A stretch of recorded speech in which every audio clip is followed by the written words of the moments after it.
Hi, good evening. My name is Shez. Today is 7th of Feb 2022. It's a Monday evening, rather pre-evening, and we have gone through some really difficult weather in the last 4 or 5 days. It's been raining non-stop on the west coast of the South Island. So this morning it was nice and clear, so we decided to do some work with the strawberry patch. A lot of people from the US have reached out to me, and after looking at the stuff that I've been sharing on the social media, they asked me to share a video for the vertical planter, how it has been set up, and what's involved. So I have made a quick footage of that. So first, let's go and show you that. So, a lot of people who have asked me how this was set up. Today we'll give you a quick review. There is no complications or any rocket science attached to this. This is like the white part that you're looking at is a wood pellet. From this point all the way up till this point, it's one. And then you can see that we have used this wood to join them together, right? So they've been joined together with that wood in the bottom, all of them.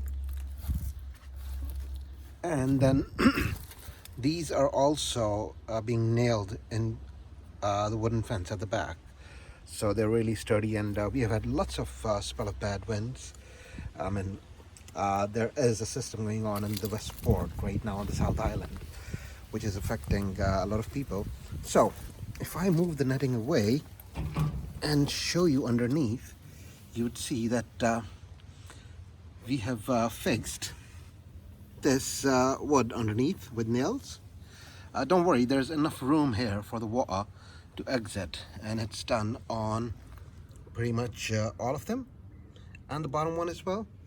Now, once all of this was done, these have been put in for a reason, that when I was administering this net that you can see, it was falling on the plant. So we improvised. We had one additional pellet, and we cut these pieces.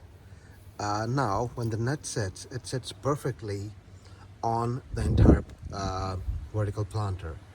And of course it's not very popular with the blackbirds because they have absolutely no access whatsoever. So you can see that the fruit that is developing, it's all safe and secure in there. So that is pretty much the setup of it.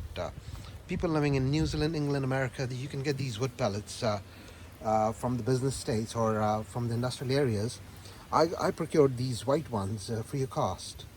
So the only uphill battle with this is the fact that you have to water the plants religiously.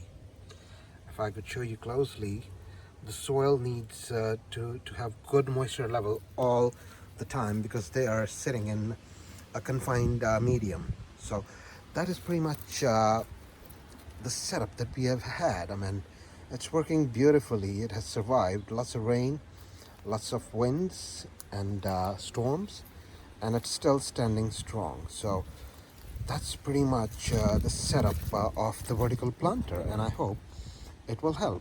Let's move on. So this is month of Feb. We have got good 8 or 12 weeks now left into the season, where we would be doing videos on tomatoes, and it would be the last leg of summer, if I would do say so myself. So the strawberry plants, we have done the maintenance for them. There has been an amazing streak of blossoming and fruiting. I'll show you that in a sec. But there was a question about what to do. A lot of people ask me what to do when your plant starts throwing off shoots or the runners. So killing the runners or chopping them off would take the plant back to the fruiting streak. Tried and tested, not only this year but last year as well. So we'll show you. I mean, we have done a little harvest. We have scuffed down a few as well. We have done the harvest, we have done the maintenance. So let's show you how the vertical planter is looking after the maintenance and taking off the runners, and how much it's blossoming and fruiting. So we have done the harvest, but I wanted to show you an overview as we have done the maintenance this morning. So also share a few things.